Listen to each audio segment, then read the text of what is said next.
I would like people to listen to who they are, to go inside, to realize that they are so complex, that there are so many parts that need their attention. And it's not that difficult to do it. You just say, who's present right now? And pay attention. And then really focus on amplifying your self energy. Really do the things that make you come alive so you can bring more of that into every moment. Bring that healing self energy to the parts of you that are clamoring for your attention. Listen to them so that in every moment you can respond from a place of wisdom, not reaction. Welcome to another episode of Threads of Enlightenment. As usual, folks, you know how I am. I like to welcome our guests because I know and honor them, basically, because I know they're coming with a couple of things very expensive to me, their time. 24 hours has been offered to every man and woman on this planet. What we do with those 24 hours will tell me much about you. You have to learn to value time because it is precious and it's not forever, if you will. The other is the journey. The journey is a powerful creator. It has created Lizbeth, and it has dropped things inside of her, dropped a couple of things that we want access to. Those things are called wisdom, knowledge, insights. And so we want to honor her. In order for her to give us access to that, she has to become vulnerable in front of us to share. And so we want to honor her and thank her for coming to Threads of Enlightenment. Thank you, Ken. I'm glad to be here. It's an honor to have you. And I am very excited about our conversation, truthfully, because I was reading this last week about you and the things that you've done and listening to things that you've done and the insights that you have. And so I'm very excited because I want to dig a little deeper. But one of the questions that we ask people here once they come to our podcast is a question in reference to the second aspect of our journey. We have the independent journey, then we have the interdependent journey. And my question to you is, how do you serve mankind? I bring compassion and I invite people to be their authentic selves. And I realized this just recently, that I've been doing this since I was a child with my mum when she didn't really know how to express love. And I don't know where I got that from, but I just kept on asking, demanding, showing, guiding. And I realized that that's what I do in the work that I do now also. I'm an internal family systems practitioner, and I use the power of self, the essential core of who you are, to access the compassion that's within all of us and help people heal their trauma. So by doing that, by facilitating a relationship within people, I'm helping them form the relationships within themselves. I help them to heal themselves and be even more who they are authentically, so they can live with joy and creativity. It's a powerful assignment that one has to assist others to see who they are in their true self and to be authentic and real, and as they say. And when you are coming from that space of authenticity, one does not seek validation outside of self. And so that will save a lot of problems once you begin to understand the value of who you are and what you bring to the table. And so you don't need someone else's validation, if you will, in order to exist. And once you have that revelation, if you will, of who you are, life can be a little easier, if you will. Right. One of the things that we do here is to go back into our beginnings. I call it the beginning of our beginnings. And that is where we reside in a couple of spaces. The first, besides the hospital or the midwife situation, is that family. In this family unit, we have two folks there that are representative in father and mother. And most likely, most of them are strangers. We have a house full of strangers. In this place, we're going to learn communication skills. We're going to learn about our belief. We're going to start adapting beliefs, ways that we have. We're going to start developing patterns of behavior. We're going to start dealing with our mindset, whether it's low self-esteem, however our mind is being developed in that space, which will then give us our perspective, which will then begin to cause you and I to make decisions and all these things. So it's a really fascinating lab that we call the family. How was your family? Until about the age of 30, I thought I had had a happy childhood. And I think we gaslight ourselves sometimes based on the memories that we selectively choose, perhaps, and various other reasons. And I was doing a lot of spiritual seeking around the age of 30. And I realized that some of my emotions, some of my patterns, there was a reason for them. And I started looking at things that happened in my family of origin. And I was 30 and I kept on moving further and further away from my family of origin. I grew up in England, and by 30, I'd already traveled all over England, lived in Japan, Australia, then I was in the United States. And I said, so what's going on here? And I knew that I had experienced a lot of racism growing up in the external environment, but I didn't get the support around that. There was a lot of depression in my parents. They didn't know how to cope with the poverty, the racism. And I wasn't getting a lot of support for being who I was and dealing with those external forces also. So there were definitely hard experiences. I had to get angry about all of that, about some of the neglect and things that my parents didn't do. And then by getting angry, because there was something in me that was worth protecting, I had to say that there was a precious child here that deserved better. And I got angry about that. And then I moved through it. And I got to a place of gratitude that's way beyond spiritual, bypassing toxic positivity. It's looking at the reality of what happened, grieving that I didn't have a better childhood, and then saying, okay, but this is what my parents were going through, and looking at all the gifts they did give me.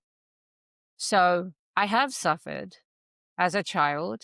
I've healed so much of that. And I've gotten to a place of immense gratitude for my parents and their own suffering.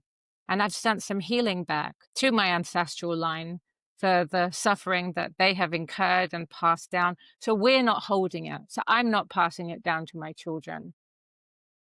Yeah, I think I've all come to this belief that there's one in the family that will be picked, if you will, chosen to have an opportunity to end the ancestral curses, the ancestral things. I believe there's always one within the family that is afforded that opportunity if they choose to do that. And usually the cost of that is a deep dive into self and becoming aware of who one is, and then to see that you have the authority and the power to deal with all the ancestral things because it's in you and you can prevent it from passing this particular juncture, if you will. So here is this girl, and all the reason why I go back, I call it the beginnings of our beginnings, is because it is the beginnings of our beginnings. This is where all the stuff happens, the trauma, the interpretations of life, and we handle it differently in your case. And this is common with a lot of people that have suffered deep trauma, is that they have blocked it out. We need to find a way to survive. And some will do create different stories based on where they're at and who they are. And they will use those in order to survive that first stage as you're moving through life, because that's all you could do, because you're in a space that you got nothing most of the times. You don't have a voice, you don't have your protectors, you don't have your security, and you need to figure out a way. So here's this young individual. You can't remember much until you're in your 30s when you're embarking on your deep dive into self. When you were looking to college, talk to me as to why did you pick the specific field of study did you pick? What was it that you saw and you felt within yourself? It says, yeah, this is where I want to go. Unfortunately, when I was going to college, no. I was always drawn to books, and I wanted to study literature because I loved reading. When I was in high school, I had an experience where I realized that my emotions, my feelings in response to books were not welcome. And I was supposed to write about books in a very cold, analytical way. So I said, I can't do that with something so precious. If I have to take this cold scientific approach, I'll do that with science. but Yeah. not books. So I wanted to go to Oxford or Cambridge. My dad, he grew up in India in a very poor family, and it was his dream for one of his children to go to Oxford or Cambridge. So I actually thought it would be my way out of the town, where the white Yeah. working class town where I grew up. So I thought, here's a way to meet like-minded people. I'll Hmm. do biology because it's something I can do at Yeah. Oxford. It was easy for me, but it didn't quite work out like that. I'm glad I got the degree, but it was not my way of finding like-minded people. That took more journeying and many more years before I found that. What did you encounter? As you said, you expected to be there and like-minded folks, but that's not what you encounter. What did Right. you encounter? Well, I think I encountered a microcosm of what society is expected. I didn't know myself. I was 17, 18, and I was looking at myself and saying, well, what characteristics of me make me different? And at the time, it was my intelligence, my way of looking at things. So I thought if I go somewhere where there are also intelligent people, I would be able to feel at home. But instead, I think that people are people, Hmm. and we all have parts of us. Some of them carry trauma. And unless we can heal those parts and bring more love, compassion, and self-inquiry to who we are, so we're not acting on that trauma, we're going to recreate the same patterns, the same groups, the same dynamics. So it was a place for me to discover who I was, different Yeah. aspects of myself. I went from a working class environment to an upper class environment that was very challenging for me because I wasn't very worldly wise. So Yeah. I didn't quite know what was going on. But yeah, it was an experience too that I'm grateful for. In England, we had free education at the time. So it was amazing to get that. Yeah. It's funny how I believe people communication skills are usually through their trauma, Yeah. any kind of, and those that have walked through pain, through the process of development, because pain is and hardship is the only mechanism that I'm familiar with on the planet that allows an individual to go inward to see who they are. I Right. am not aware of any other thing or process by which one can go in and find deep things about themselves. If you know of one, just let me know. But I haven't come up with. I'm 63, and I haven't seen it. And so here, I believe that all of us are through. And when one gets through the journey, their communication skills or their relationship is based from that journey. And so it's Right. changed. It's a much more beautiful, it's much more loving, it's more caring, it's more empathetic, it's more of that. And those that are not aware and are in trauma, they can only come through racism, hatred, anger, all of those different things. And so everyone, this is how I look at the world. Anyone that comes to me like that, I know that they're still coming from a place of trauma and they haven't started their journey yet. Right. And because even if you start, there's a degree of humbleness when you speak and when you react. So yeah, they're babes, if you will. So you went in there, you got a little roughed up, as they say, in higher education, and they taught you a few things as you graduated, and you're now going into the next phase of the human process as far as heading towards our independence, away from mom and dad. Like you said, you started running a long time ago. So talk to me first. Let's go back to your running. Right.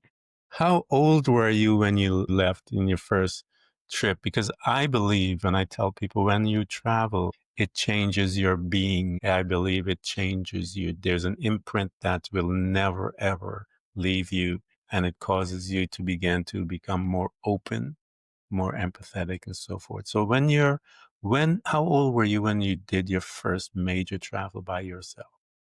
It was when I was 18. So it was in between high school and university. And I went to India, where my parents are from, by myself for 5 weeks. Yeah. And it was a wonderful experience in some ways. It was also very difficult in others. And I spent some time with family. I spent some time with a friend from school. And again, I think that what was most fascinating to me was seeing different sides of people. There was an uncle who I was extremely close to, and we became like best friends. It was such an amazing connection. And I also visited a high school friend who was experiencing a lot of racism in England. And for her, being in India again was like home for her. So I was excited to see her.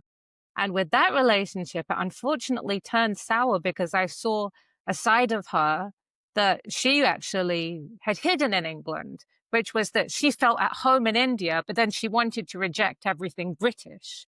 So our relationship turned quite sour there. So it was a good experience learning about where we are so multifaceted. And then with the uncle, I said that was a beautiful relationship. Unfortunately, he started molesting me, and that was very painful because I was 18. It was my first time being away from home, and I was confused. And I called him out on it. We tried to mend the relationship, but it was, again, people are complex. And it was a lot for me to deal with, a brilliant learning experience. Yeah. Again, thrown into the fire, but yeah, challenging too. Yeah. So, and I think that's something Go I've ahead. done, sorry, like really just explored the complexity of people, that we're not something just at face value. There's so much going on deep inside within ourselves and within others. Like I said, that's why the baby started crying. Yeah. It's an inside joke we have about the entrance of a baby into the planet as the reason why they cry. So maybe Right. I'll explain it later. But here it is. Here you are in the lab, if you will, life itself. That is also teaching you and learning, and you're seeing, as you stated, the complexity of the human being. Right. And as you begin to live the lab of that, professionally, where did it guide you? Because again, you had obtained quite a few studies, and I wanted to know.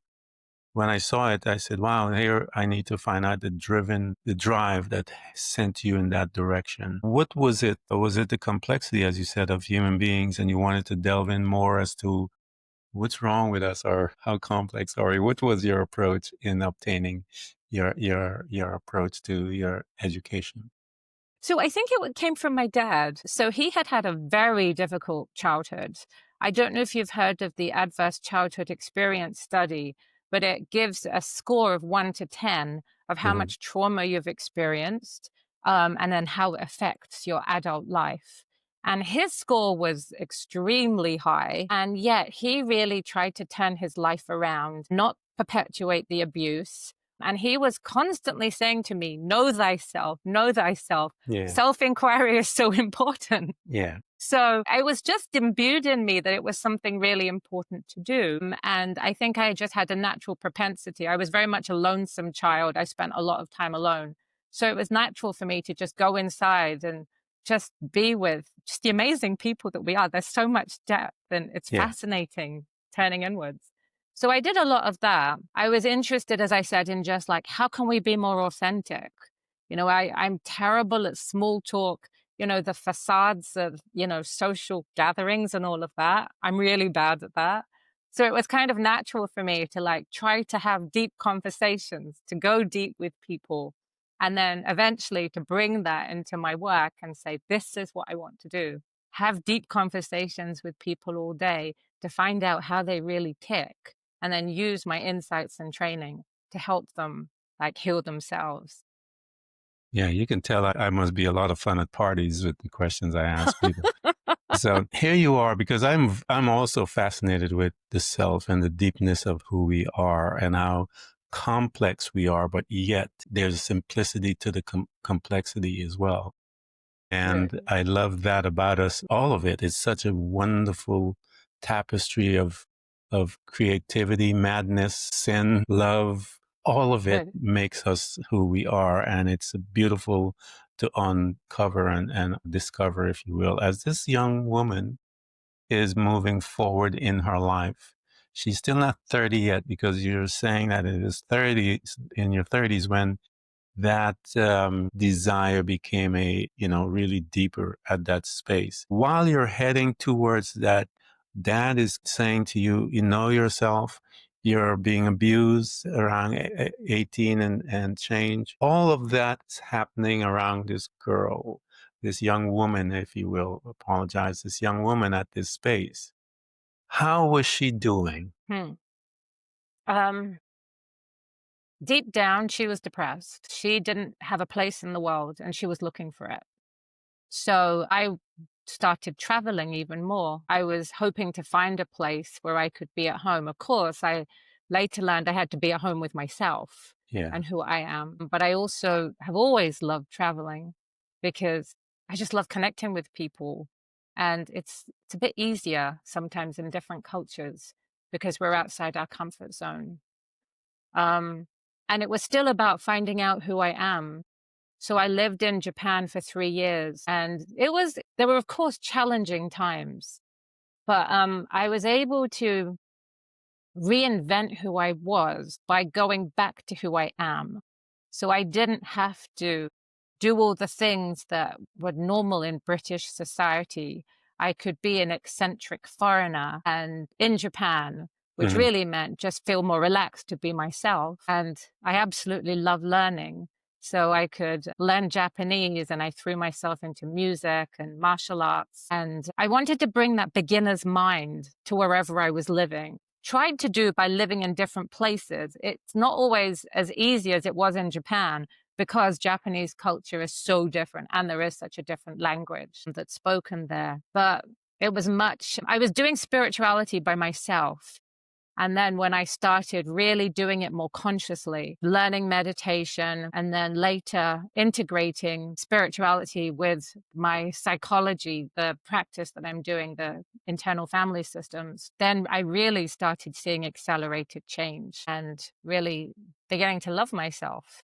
So Yeah, here you are, two of the ancients societies, India and Japan. And both of them, to a degree, talks about the self and knowing who you are through meditation and stuff like that. As you are incorporating these different modalities in your life, again, you can't be in Japan and not be looking at some of those ancient ways by which they are going in and questioning all of the things. And that's one society that really fascinates me. My son lives there. I'm actually going to be heading there in a couple of months.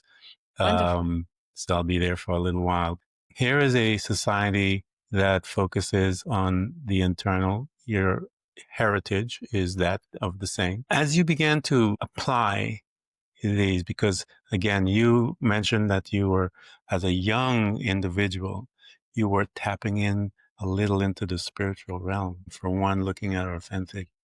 How in incorporating all of these powerful tools, meditation to me saved my life. What did it begin to do to you? How did it begin to really, truly impact you? Because everything takes stages. It's stages, and then you'll go to your crisis where you go. But it started a long time ago. As you're doing your meditation, or if your introduction at that time, were you doing that at that time? How were you incorporating all of those tools into your life? Was it on the outskirts or was it a part of it? it wasn't formal because I didn't know how. And later, I think when I started doing regular meditation retreats, I learned that it's very simple. Yeah. Not necessarily easy, but at the time I was just struggling by myself in the days before the internet. I was saying, how do I meditate? But trying really hard. And what it brought me was that I said before, we have multiple parts inside us. Before, on days when I didn't meditate, it was more like a cacophony inside. And who I presented to the world, it wasn't random, but I didn't feel like I was in control of who I was being. It felt like I was reacting to things in the outside world, to people. And meditation helped me notice what's going on inside and be more conscious about that.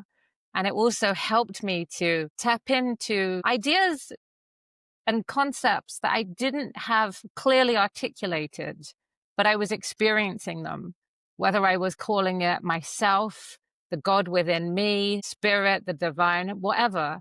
I was tapping into that place of calm and stillness inside me, and then using that to guide my decisions. Yes. Yes. That sounds just like me. That's how my life was a mess. I was a single dad, 4 boys living with me at the time, and I was all over the place. I was a director for a statewide director for an HMO. I was just all over the place. Wow. And I started my meditation routine, and I learned just like you, without my meditation, I was reacting.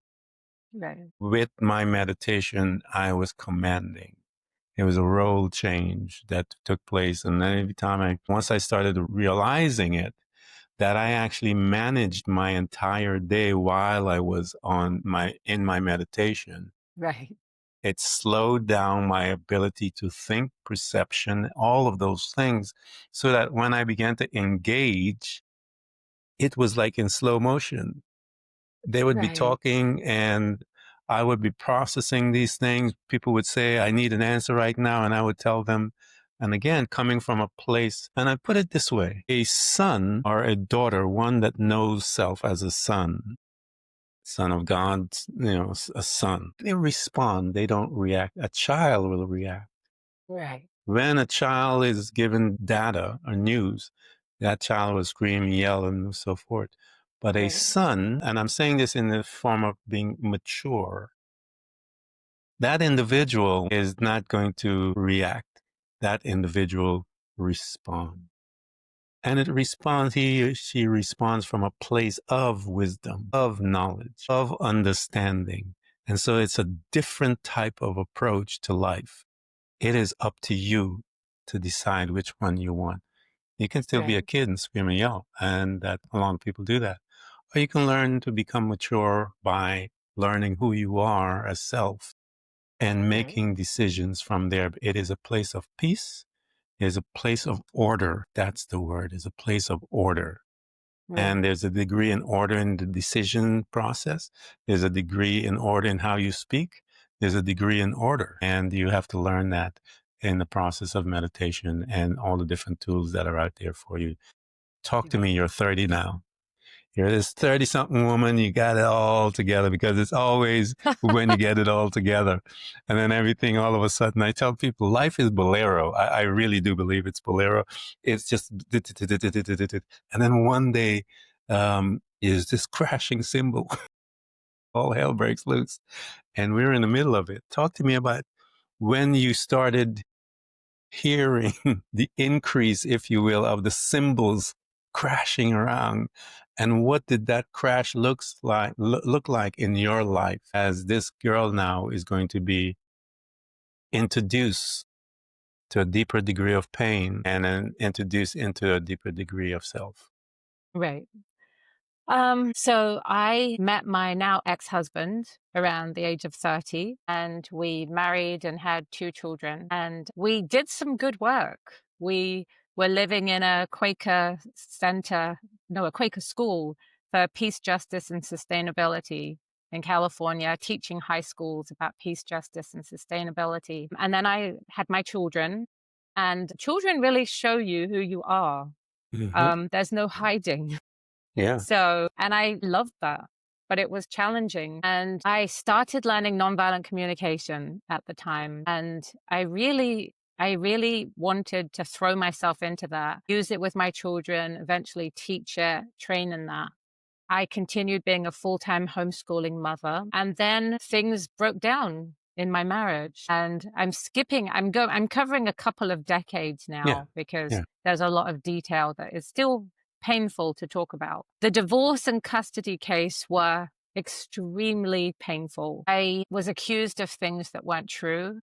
I ended up losing my children for almost 2 years, and I didn't have the money to fight the accusations ultimately. So I had to settle and accept that I had lost, which was really terrible for me. I brought in nonviolent communication earlier because things started changing. Before I could have taught nonviolent communication and how our experiences affect our communication, our intentions, how we are in the world. And I realized that it would have come from quite a didactic place. I went through immense pain and suffering, and it transformed me. Now, it could have broken me, and it threatened to at some points. Yeah. But I allowed it. I said to myself I wasn't going to get bitter and resentful. And lots of my spiritual seeking seemed to coalesce at that point. So I discovered internal family systems, and it really seemed to bring together meditation, nonviolent communication, spirituality, all of that together. And when I realized that it was more, so much more than just knowing who I am and then moving back to my breath, but really being with my parts, really using the power of self to heal my trauma, to not react in every moment, to respond. Yes. It took time, but it really transformed me. And I think there are a few reasons why I was able to not be broken by it. I do thank my parents for teaching me about resilience and giving me some strong foundation there. But the practice of IFS was so powerful to me in going inside and continuing to heal. So I wasn't bringing the past, the trauma in my past in every moment. It was liberating. Yeah. And then when I actually started helping others heal, it was so much more than an intellectual exercise. I could never judge my clients, anyone, for the suffering they've been through. I may not understand what they've been through, but for anyone who has experienced trauma and come through the other side, there's a compassion there because we know what true suffering is. And then we're able to give that compassion to others. Yeah, that's why I said if I see someone yelling and screaming at someone else, they haven't done anything. They haven't started the Right. journey because, like I said, once you go through and you recognize that we're all traumatized to a degree and that you have been through, yours was difficult, you did the work, you know that you can't react to someone like that because you're looking at another individual and you know that they have trauma as well. And so there's a degree of empathy. There's a degree of kindness that only from going through pain. I don't know of another Right. mechanism by which is given to man, by which we are, because um, in the Bible, I grew up in church, there it says, tribulation worketh patient, patient this, and it goes and begin to list character development. Right. There's a whole list of them.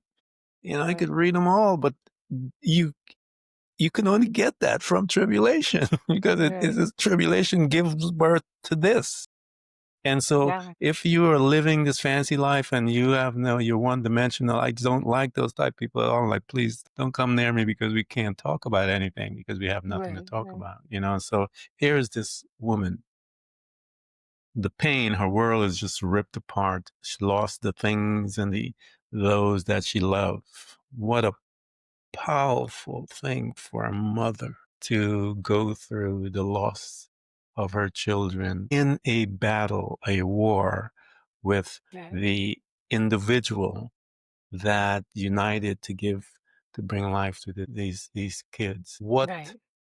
trauma. I can't even think about what was there, but yet you made a decision. I'm not going to break. Your parents taught you resilience, that powerful thing, that the glue that holds us together in this mess of darkness that we're in. And you began to become your first client. You began to recognize the tools, you began to utilize, and you began to formulate a plan, hit and miss. You're coming out with your process because you said after you came out of that, you started helping. In order to help, you have to have your process. You have to have your knowledge, your insight as to how to attain it so that you can watch it happen. As you were practicing on you, because you told me that in the onset, that you had hidden all of your traumas until that time. What were some of those traumas? Did you begin to see as you began to recollect, because the onion peeling begins and you began to, in order to build a house, I tell people you have to have excavation, you have to come and break the ground, you got to do some work. What did you notice? And how did you come out of it? What were those the meditation you talked about? What else did you bring in to move you through all of the trauma from the loss of the kids, the marriage, a dream, the wife, being a wife, the role of a wife, being, I mean, all of it. Right. How did you make it out, girl? So I think we bring a lot of unconscious baggage in every moment. And part of my daily meditation, you talked about, managing it from the mat. I think so much of that is I set the intention of I'm going to be with the different parts of myself, because none of them are bad. Some of them may have questionable strategies because they learnt that when we were children. But if I can start my day by saying, I want to be with whoever shows up so that I'm with them, they're Yeah. not blending with me, fighting for attention, fighting to get their needs heard with people in the outside world. That doesn't happen. I make that intention and I tell them I'm going to listen to them. So I listen inside. I make that commitment every day, every moment. And I realized that I started getting flashbacks of sometimes like small things like looks of disapproval, teasing, things when my my authenticity just wasn't appreciated, was ridiculed. And just realizing how we can make ourselves dim in the world because we're scared of receiving those messages again. I even started getting flashbacks of bigger occasions. For example, I realized once at a meditation retreat that I was walking, you do very slow walking meditation. And I realized that as I was approaching someone, even if they were yards ahead of me, I had this aggressive stance, like, don't come near me. I'm not moving out of the way. And I started inquiring in a meditation retreat. That's why I was laughing. I was like, oh, this is I know. interesting. I know. And I think, that's the beauty of meditation retreats. It's Yeah. quiet. And then you hear what's really going on that comes out Yep. normally, but we're not Yeah. necessarily aware of it. So I was like, what's going on here? And I got a flashback of when I was about 10 or 11. We lived near a hospital. People often asked us for directions. I was walking home from school and a woman stopped me and said, "Excuse me, darling." And I thought she was going to ask me for directions. But she wasn't. She was actually saying, "Excuse me, can you move out of the way?" But Yeah. I misunderstood her. I don't know if it was her tone or what. I later think she was suffering from a mental illness, but that was too much for me to understand at the time. I stood there waiting for her to say, is she looking for the hospital or what? And her face changed. She looked so angry. She took her bag of shopping and whacked it across my face. And I got a flashback to that moment. And I realized that, I remembered the occasion. I'd never forgotten it or dissociated from it, but I didn't realize how it was affecting me in every moment.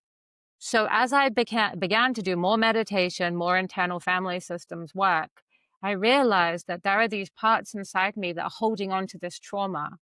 And through inquiry, through compassion, by going back and witnessing those experiences with compassion, I was able to help those parts release that.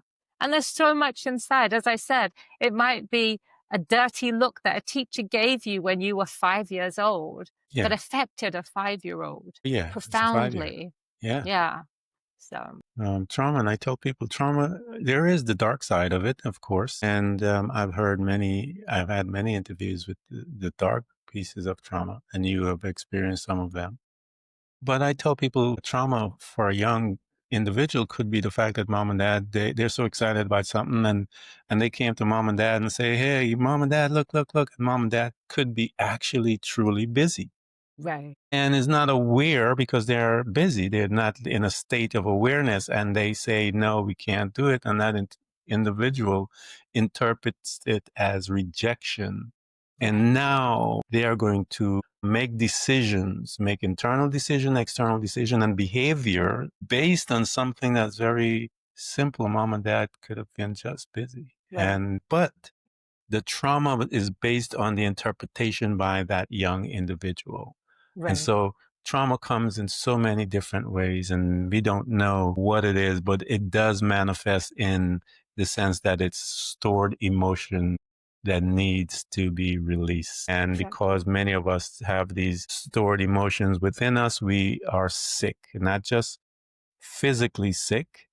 We are sick in our behavior. We're sick in self. We're not aware of all of these things until we begin to move them through. And the principle, as I stated earlier, is that you're going to know the truth, and the truth is going to set you free. You're going to find out the truth. And that's the Right. journey. And once you find the truth out, then you go, oh, that's when your critical thinking skills capability begins to investigate it, dissect, and say, there's an understanding of it.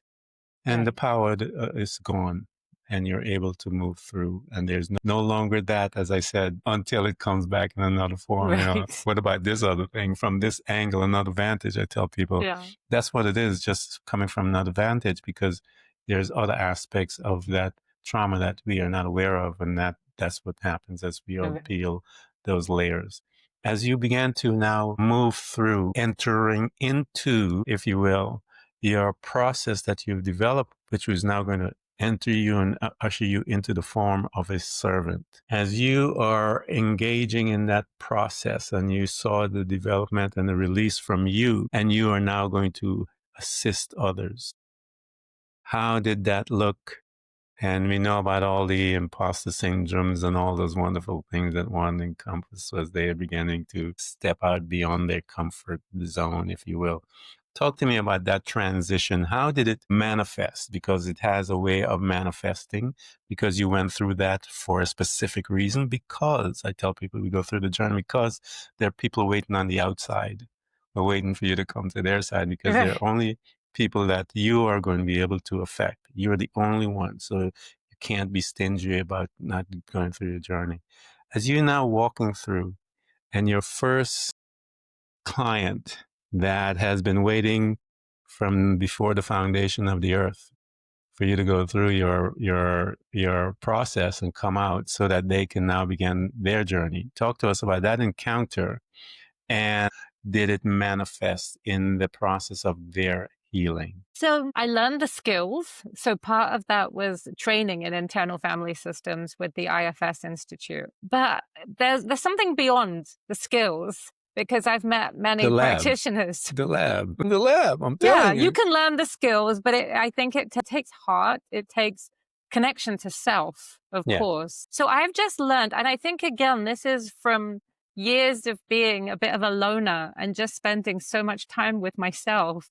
Yeah. I've developed the habit of just going inside, of listening. So sometimes when I'm with clients, if I think, what do I have to say next? Do I have to make sure that I help them? That's not coming from a place of self. So I could do the right thing. I could go through the protocol, ask the right questions. But I also need to ask those parts of myself who want to perform, perhaps. I need to ask them to step aside. And when I can do that, I can really listen to, and I'm not quite sure what I'm listening to sometimes, but I've learned to trust the inner process. So I listen, and sometimes I pay attention to cues in my body. If I'm feeling discomfort or angsty, if I'm feeling at ease. But often the questions just come to me. I feel like a conduit for a wisdom. And of course, I don't know where on the continuum I am in all of that. But I think that, we're used for our skills and our gifts to bring healing to people. So I listen inside and I ask those questions that come to me. And I care deeply about my clients. I want them to be honest with me and tell them what works, what doesn't. I want to hear, I care about them. I want to know what makes them tick, what's affected them, who they are, similar to the conversation we're having now, what shaped them. And I think that when you care deeply about people really reaching who they are meant to be in this world, I think that that's conveyed. Yeah, I think I tell people only a servant is privy to certain things. One with ego will never see what we're talking about, that conversation. One with ego will never care for their patient and desire the degree of revelation for that individual. like you are trying to do. Ego will never do that. Like you said, we have to learn to put certain pieces of us to rest aside and say, now. And I would tell people, I would speak to myself and say, not now. And certain thoughts come and say, Right, not right, now. And I said, we'll address that later, but not now. And it subsides, it right, moves, and I'm right. able to do what I need to do. And so I encourage people to start talking to yourself. Be mindful of who you are. And, we've been talking about being the authentic individual. It is your responsibility to do that. You know, you could put a team together like Lizbeth Dessa. I'm going to get all her links so you can get to her. This is a perfect coach, if you will, perfect guide, a mentor, all of those things that are encompassed in those words. But someone to walk with you, someone to encourage you, someone to ask the questions that you don't know what to ask. And you're so right. I do that all the time with my interviews. I've never have prepared questions, never in my entire life since doing this podcast, Hmm. because I listen to you and I get the questions from you. And I tell people that Right, all the time. And so I am able to tap in some questions that you are needing answers. And if I listen, I right, can excavate some of that. So that's my interview right, style that I tell people, and that's how coach is a gifted coach and mentor and teacher and all of those things will do when you present. And again, when you present and you're coming to learn of who you are, come expecting and you will receive. So here you are. You've been doing this thing for a little while. Guys, when I give you the link, go see all of the study that this woman did, all the degrees that she had. I mean, it's such deep stuff. And it's all about learning about the human being, the mind, the spiritual aspect, all of it about relationships, about get into her space. I commend you if you go, because I'm telling you, much wisdom is there, and you need the wisdom and the insight and the guidance to walk you through from where you're at. You need a team member. Here she is. So let's go in. I'm going to ask you this question because there's so much going on this planet this day. People are all over the place. And this is a world issue that we're dealing with. I tell everybody, I said, the world is involved in narcissistic relationships in every country, all around with all these crazy leaders. So here you are, you have a mic, and this mic is plugged into us all. We're 8 billion plus, and you have everyone's attention. What is it do you want us to take away from this podcast? But what is it do you want us to take to begin to move from where we're at? okay. So, what an invitation. I would like people to listen to who they are, to go inside, to realize that they are so complex, that there are so many parts that need their attention. And it's not that difficult to do it. You just say, who's present right now? And pay attention. And then really focus on amplifying your self energy. Really do the things that make you come alive so you can bring more of that into every moment. Bring that healing self energy to the parts of you that are clamoring for your attention. Listen to them so that in every moment you can respond from a place of wisdom, not reaction. And then when things are crazy, difficult, challenging, those things will still happen. But we bring wisdom and strength to those moments. And by increasing the number of people in the world who can tap into their selves, there's so much potential for joy and healing, fulfillment, just to really live out the essence of humanity. Lizbeth Dessa, this has been a good one. This has been good. And I know we haven't even touched the surface as to your knowledge and the insights that were deposited in you via your journey. I mentioned it, that darkness that you encounter. And many of you out there, men and women walking through some dark times, you women that may have lost a family. It's very painful. Maybe you have lost yourself, your role, that office of a wife, that is painful because it much dreams and expectations are tied into that aspect, that role, if you will. You husbands and all these things, divorce and all these things, pain is the common thread. I have someone that knows and is familiar with it and how to guide you through to find yourself so that you're capable of the resilience that you need in order to walk, pick up, and get to the other side. We're going to put all of her links, and I encourage you guys to get into her space and learn about you, who you are, and what you're capable of. Lizbeth Desat, thank you so much for coming to Threads of Enlightenment. Thank you. It's been wonderful talking with you. Thank you so much. Thank you. Thanks for tuning in to Threads of Enlightenment with Ken Primus. Hopefully you're now feeling more empowered to overcome the challenges in your life, whatever they may be. Share that inspiration with others by telling them about this podcast, rating it, and of course, remember to subscribe so you don't miss a single episode. For more connection, you can find us on Facebook and Instagram by searching for Threads of Enlightenment. Until next time, stay enlightened.